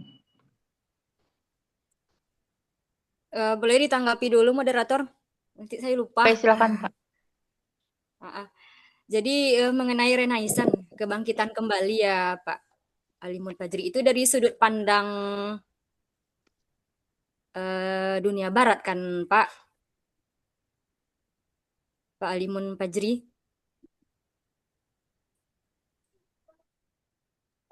Itu dunia barat. Dan kalau dibilang pendidikan Islam, tadi itu yang saya bilang, di halaman makalah ada di abad ke-20, 1920, itu untuk pendidikan Islam. Maka tadi kita agak kurang menerima yang kami menitik beratkannya ke Islam, bilang Ibu itu harus global gitu kan.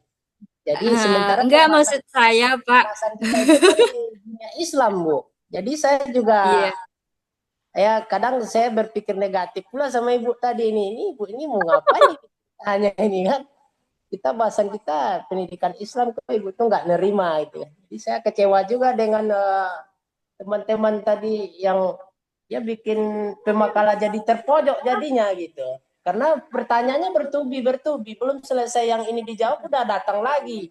Jadi maaf ngomong ya, diskusi kita itu seperti otak di lapau jadinya. Kan itu. Betul itu Ustaz Limun, saya mau komen itu dari tadi. Kasih. Itu maksud saya tuh begitu tadi Ustadz. Itu yang harus didudukkan kan. Kita mau membahasnya mau dari kacamata mana ini sebenarnya, karena ini tantangan kan, tantangan pendidikan Islam kan. Mau dari kacamata barat, mau dari kacamata Islam gitu. Sedang kuliah. Bukan maksud memojokkan, tidak, cuman biar jelas gitu kan. Kita ini seperti apa harusnya sebagai orang Islam gitu menghadapi globalisasi. Ini Ustadz Taufik ini jangan merasa terpojok. Ustadz Muhammad Taufik nggak ada niat sama sekali untuk menjatuhkan, memojokkan. Ini enggak nih. Cuman ini penting sepertinya bagi kita sebagai generasi gitu kan. Generasi muda muslim gitu untuk melihat seperti apa dunia pendidikan Islam ini sekarang kan. Kan begitu tuh. Jadi kembali lagi kepada Pak Alimun Fajri ini. Jadi revolusi industri 4.0 ini beriringan dengan arus globalisasi ini ya Pak. Boleh menambahkan Ustaz? Boleh menambahkan Ustazah? Tadi bunyikan apa ini? Lanjut Ustaz. Silakan Ustaz. Silakan Ustaz. Baik. Ya kan tadi memang arahnya memang dari sudut pandang pendidikan Islamnya gitu. Makanya Anda tengok tadi ada jurnal yang mempengaruhi pendidikan Asia Tenggara. Cantumkan juga sejarah daripada dari STI, sekolah tinggi, sekarang ada Mahat Ali dan lain sebagainya. Jadi memang sudut pandangnya sudut pandang Islam. Juga Anda ingin menambahkan juga kayak gini, globalisasi itu kan adalah salah satu bentuk ya apa namanya global, bebasnya orang gitu. Ya ada juga pengalaman kita gitu. Sekarang ini kita tengok gitu misalnya kan teknologi dan informasi. Contohnya dari segi informasi saja lah gitu. Kalau teknologi Anda paham-paham kali lah gitu. Jadi segi informasi misalnya dari sepengalaman Anda gitu kan. Sekarang gitu. Misalnya kita mau dulu kan perkuliahan ataupun belajar itu mukobalah. Sistemnya itu datang langsung ke Madinah, ke Mekah, baru daftar gitu. Ataupun ke Mesir gitu, ke Yaman gitu. sekarang ini ada kemudahan informasi. Yang pertama ada perwakilan, nah, gitu. Nggak perlu mukobalah. Yang kedua ada tes dari Kemenak. Nah, kalau nggak bisa tes dari Kemenak, nggak lolos misalnya dari perwakilan, misalnya kalau di Indonesia, misalnya ke Kairo, misalnya markas Syekh Zaid Pusibah di Bekasi, gitu. Contohnya Al-Ahqaf di Yaman misalnya. Nah, itu ada perwakilan juga di situ. Darul Mustafa juga ada perwakilannya di Solo gitu. Jadi itu bentuk dari kemajuan, bentuk kemudahan daripada globalisasi dan era globalisasi dan revolusi itu tadi, bedanya itu tadi yaitu dia kalau era revolusi itu mengintegritaskan itu pun. Jadi lebih memudahkan gitu. Dia bagian daripada globalisasi, tapi ini lebih memudahkan gitu. Nah, misalnya kerjasama Indonesia dengan misalnya Mekah gitu, masalah pendidikan. Dulu melalui mukobalah itu globalisasinya. Terus untuk memudahkan sekarang nih lewat internet. Tidak mukobalah lagi, daftarnya lewat ada perwakilan ataupun lewat website. Setelah itu ya itulah kalau menurut Ana bedanya, bukan beda sih, dia sama tapi mengerucutkan dari Ana cerita. Kembali ke moderator. Baik, langsung aja dikembalikan kepada penanya. Bagaimana penanya? Ya, cukup moderator. Kembali kepada moderator. Oke.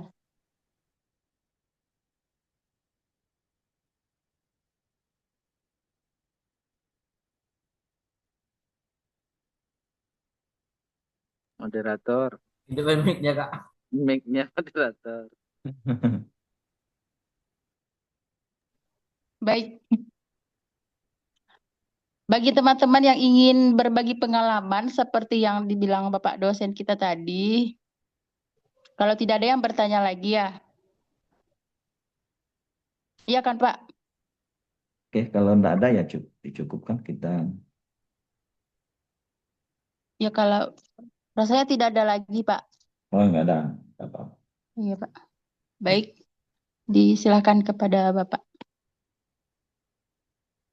Ya, yang pertama tentu apresiasi ya kepada pemakalah yang sudah maksimal ya untuk menulis makalah ini dan bisa kita diskusikan.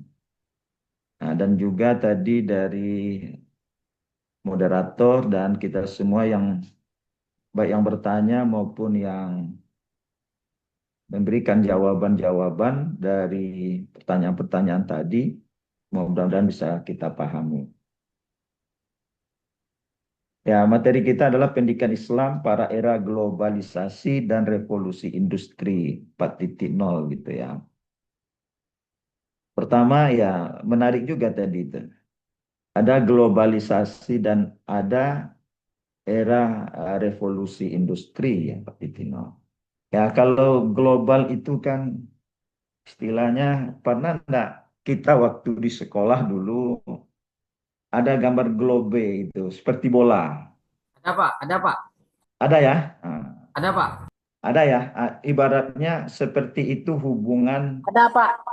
ya antara negara dengan negara begitu dekatnya ya komunikasi, interaksi dan informasi yang terjadi dari berbagai negara ya. Ini sangat ditentukan oleh kecepatan dan ketepatan waktu ya. Itu adalah global. Artinya cepatnya informasi ya dan penukaran pemikiran antara satu negara dengan negara yang lain. Ya. Ya, jadinya proses masuknya informasi begitu cepat, begitu global. Sementara revolusi industri adalah transformasi, ya, dengan adanya temuan-temuan dari teknologi mempermudah proses interaksi tadi. Jadi adalah yang satu sisi adalah mudahnya arus informasi, sekarang mempercepatnya. Seperti apa yang disampaikan oleh pemakalah tadi, ya kalau misalkan ya, adanya kerjasama antara satu lembaga pendidikan, ya baik secara internasional maupun dengan nasional, kan kita tidak mesti harus ke sana sekarang, tapi adalah melalui teknologi informasi yang kita pergunakan. Sebentar, mohon izin terkait dengan PPT ya. Bentar, di-share dulu.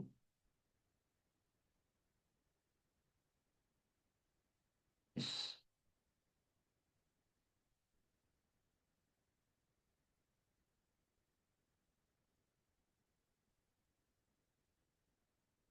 Belum kelihatan, Pak. Ini sebentar.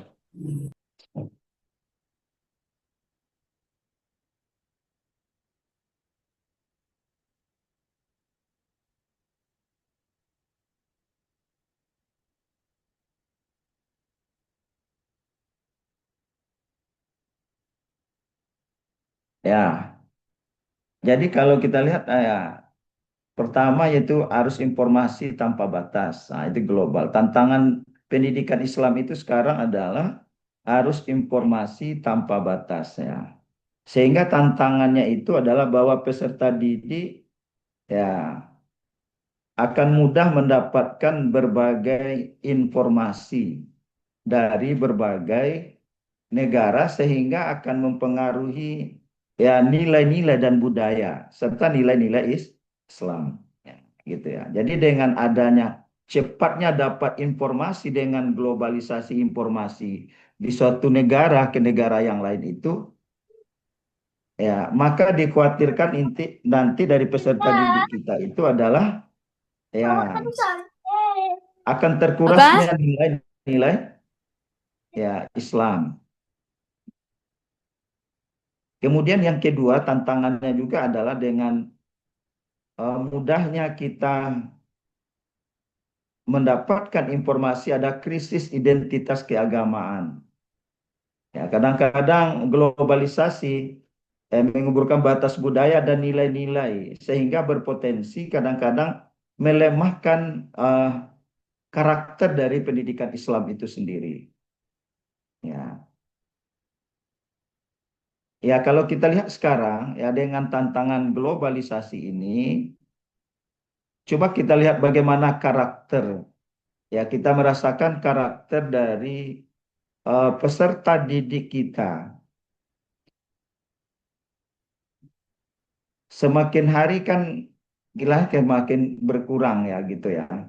Terkait dengan karakternya.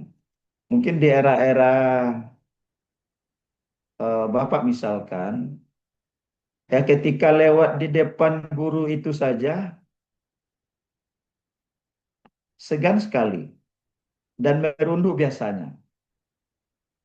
Tapi dengan adanya budaya sekarang cobalah kita sedang bicara kan dengan mudah saja peserta didik yang lewat tanpa permisi kadang-kadang.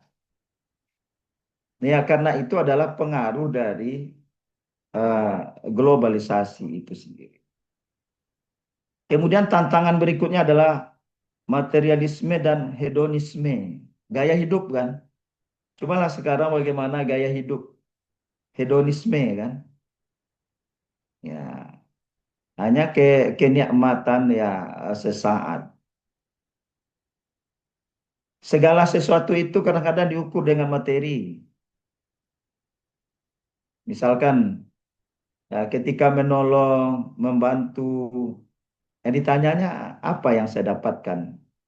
Ketika dia menempuh jenjang pendidikan, niatnya apa yang pertama itu biasanya?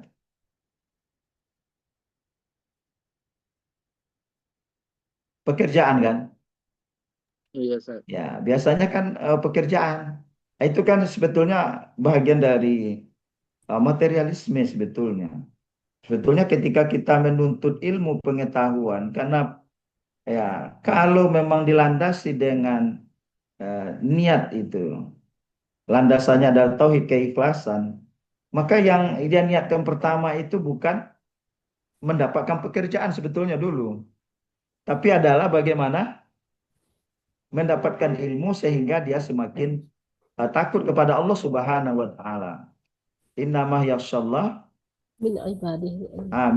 min ibadihil ulama. Idealnya kan seperti itu. Jadi sesungguhnya orang-orang yang berilmu walaupun orang ulama dalam pengertian umum itu adalah dia semakin takut dia kepada Allah Subhanahu wa taala. Tapi ternyata hari ini kan ada kasus, ini kasus saja sebetulnya ya, kasus saja. Bukan mereka semakin takut pada Allah, tapi adalah ya malah semakin jauh dengan Allah Subhanahu wa taala. Dan yang ketiga adalah persaingan global ya, persaingan secara dunia sekarang begitu ketatnya persaingan, baik di lembaga-lembaga pendidikan ya, maupun di dunia pekerjaan hari ini ketika kita kaitkan dengan pekerjaan. Persaingan yang begitu ketat. Kemudian digitalisasi dan kesenjangan teknologi. Ya, ini adalah tantangan dalam era globalisasi. Dan nanti bagaimana tantangan ini kita jadikan sebagai peluang. Lalu digitalisasi, tantangan revolusi 4.0 itu adalah digitalisasi proses pembelajaran. Ya. Tantangannya bagaimana? Walaupun sekarang dengan kemajuan ilmu pengetahuan dan teknologi itu, kadang-kadang memang banyaknya lembaga pendidikan Islam belum siap dalam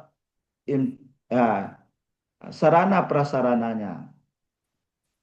Ya, misalkan kita ingin mengikuti kemajuan teknologi dan ilmu pengetahuan dan teknologi, tapi kadang-kadang sekolah kita belum siap untuk menyiapkan sarana dan prasarana. Ya. Dan yang kedua adalah bahwa reduksi peran guru.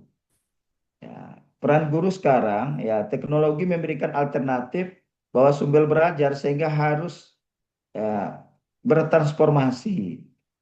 Ya, sekarang kalau dulu itu kan teacher center ya. Artinya guru semuanya. Kalau sekarang adalah student center. Bagaimana yang aktif itu yang memiliki peranan itu adalah peserta didik sebetulnya.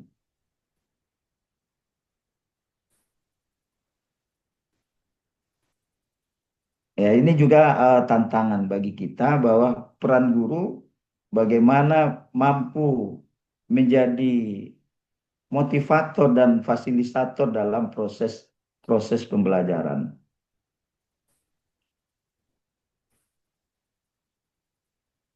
Ya, kemudian keterampilan di abad 21 ini bagaimana peserta didik itu juga memiliki karakter ya. Kemudian dia mampu berkolaborasi dengan berbagai pihak. Berkolaborasi dengan ya tidak hanya dia mengandalkan kemampuan sendiri, tapi juga bekerja sama. Jadi hebatnya bukan sendiri. Ya, kalau dulu mungkin bisa, yang dikatakan hebat itu adalah orang yang bisa mengerjakan dengan sendiri. Tapi kalau sekarang kan tidak, dibutuhkan kolaborasi. Kita tidak bisa sendirian. Mungkin ketika kita dalam penelitian misalkan, kita mesti berkolaborasi, mungkin yang ahli ekonomi, kemudian ahli bidang keagamaan, kemudian ada sosial, berkolaborasi untuk mendapatkan sebuah hasil penelitian yang memberikan solusi terhadap permasalahan-permasalahan. Kemudian adalah yang keempat adalah keamanan digital dan etika teknologi. Ya, sekarang kan dengan penyalahgunaan teknologi banyaknya apa istilahnya plagiat gitu ya. Ya, dengan mudahnya mengambil pendapat-pendapat orang lain lalu dikatakan ya pendapatnya dia sendiri. kemudian ada penyebaran hoak, kemudian ada ya saling merendahkan, bullying ya, saling ejek, saling hina gitu dengan adanya ini juga tantangan. Kemudian adanya kesenjangan teknologi. Ya, tidak semua madrasah atau pondok pesantren yang memiliki fasilitas memadai. Mungkin dari pengalaman Jamal mungkin bisa juga bagaimana di pesantren terkait dengan fasilitas di pesantren itu sendiri. Ya, tapi kalau sekarang kan sudah ada pondok pesantren modern ya. Kan ada salafi dan ada juga yang modern. Ya. Ya, kalau yang sudah modern dia sudah bisa mengikuti ya perkembangan zaman tapi tanpa meninggalkan identitasnya. Mungkin pada pertemuan sebelumnya kan ada madrasah ya, dan ada madrasah dan ada pondok pesantren ya. Nah, ketika dia kurikulumnya disamakan dengan madrasah, maka terkadang identitasnya ya semakin berkurang. Mungkin mempelajari kitab-kitab klasik ya itu sudah mulai berkurang. Itu biasanya tantangan. Maka peluangnya sebetulnya dengan adanya globalisasi dan revolusi industri 4.0 itu adalah media dakwah sebetulnya kita baik dakwah dalam bidang pendidikan sehingga semakin memudahkan kita dalam proses ya penyampaian atau pembelajaran seperti kita sekarang ini ya. Cobalah kalau tidak ada globalisasi hari ini, bisakah misalkan Alimun yang dari Solo misalkan. Jamal sekarang di mana nih? Lagi di Lubuk Basung, Pak. Oh, Lubuk Basung, bukan di Mekah ya? Insya Allah, Pak, hari Selasa besok berangkat. Aduh, Jadi berapa kali Sabtu. dalam apa itu ya? Kami Ya. bisa mengikuti kuliah Pak Muhammad Taufik di mana? Di Ustaz? Pekanbaru, Ustaz. Di Pekanbaru.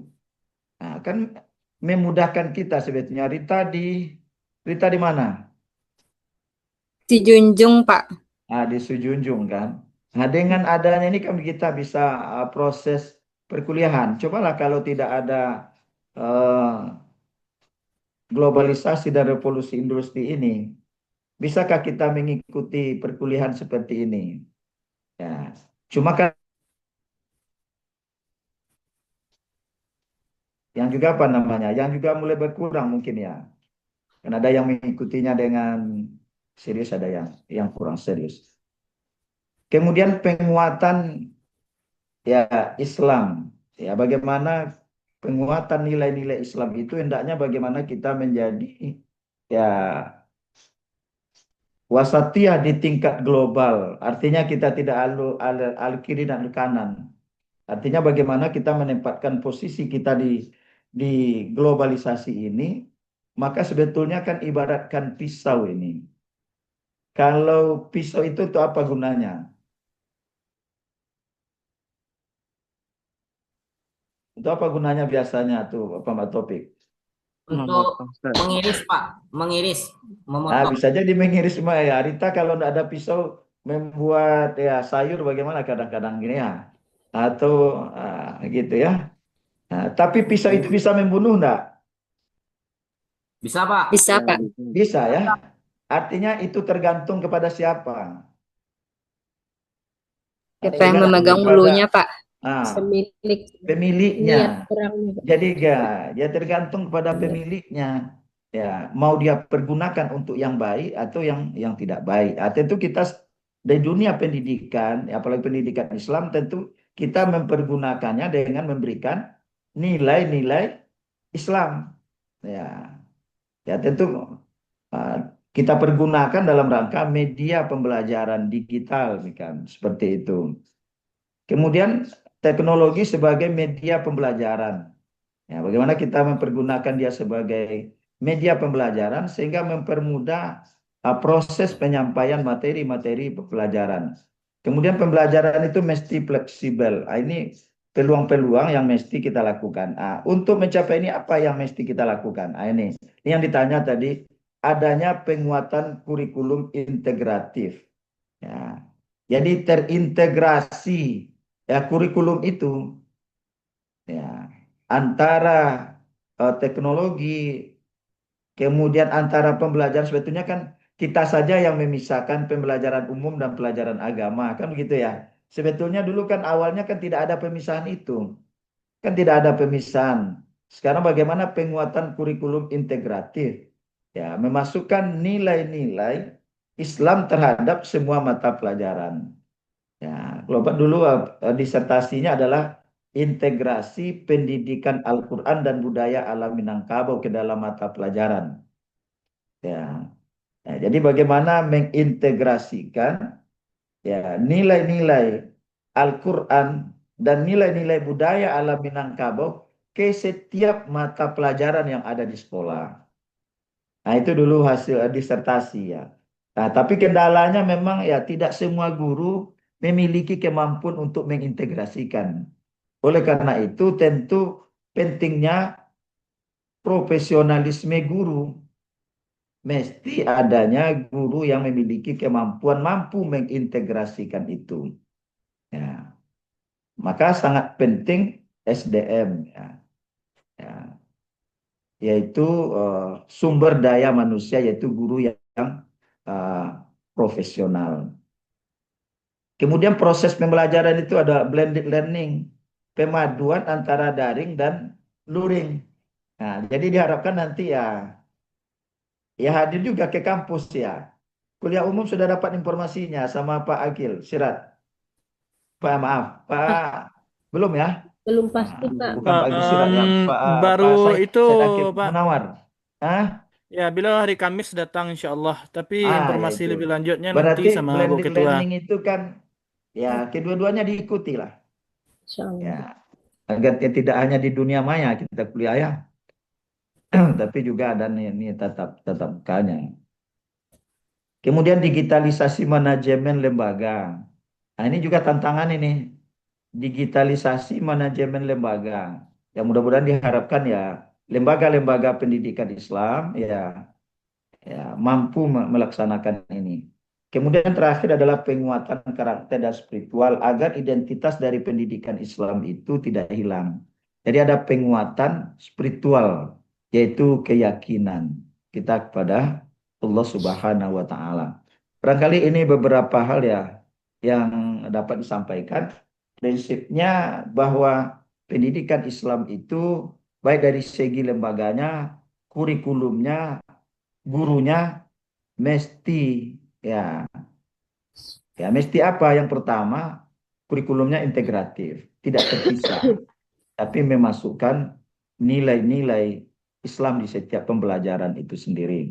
Kemudian kita sebagai guru tentu profesional, ya memiliki kemampuan untuk mampu menjelaskan dan mampu beradaptasi dengan kemajuan ini.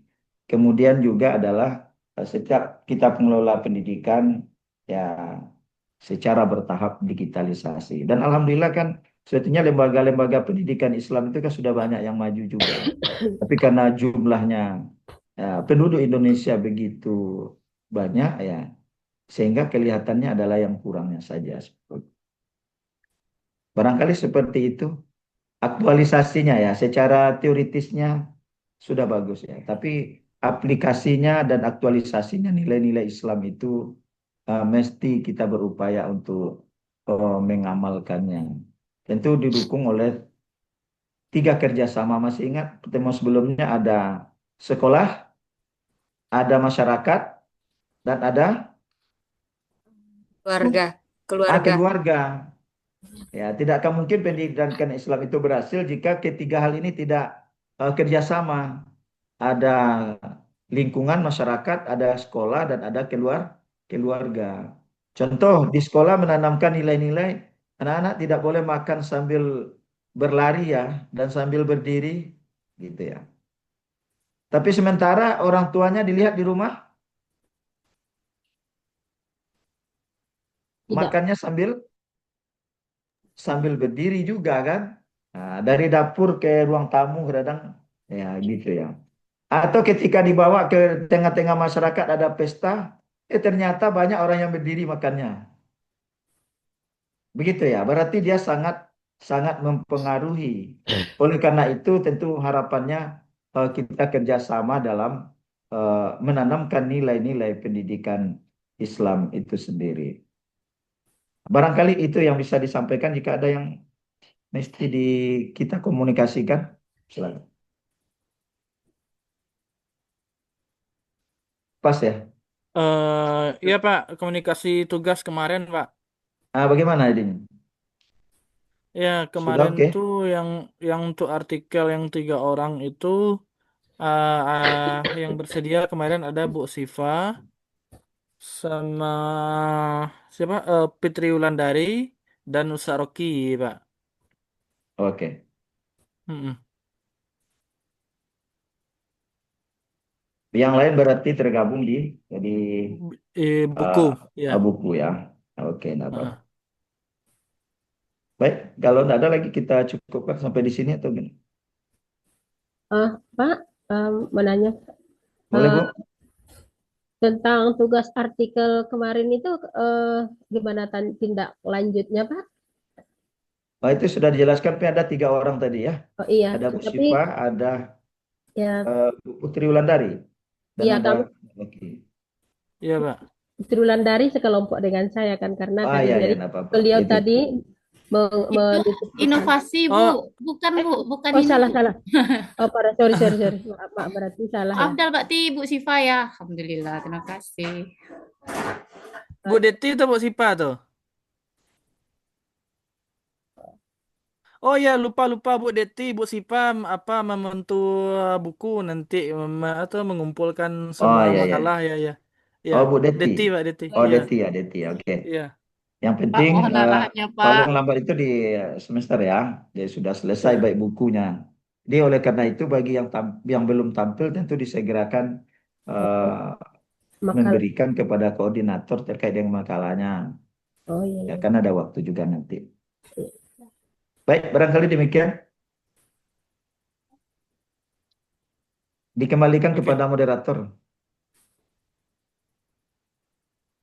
Baik, terima kasih kepada Bapak yang sudah menjelaskan secara detail ya. Ditutup lagi Pak. Boleh? Kan? Silakan.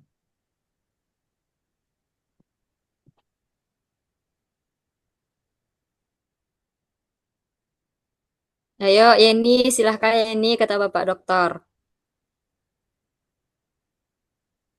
Baik,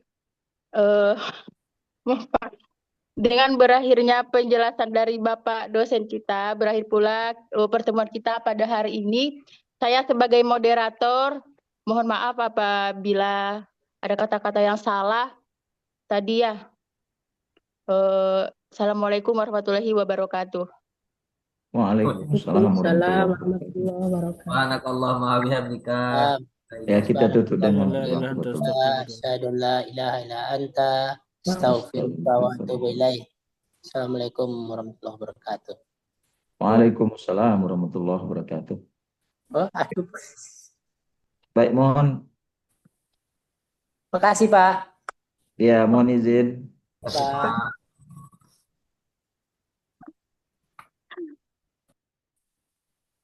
Ya, damai lagi ya.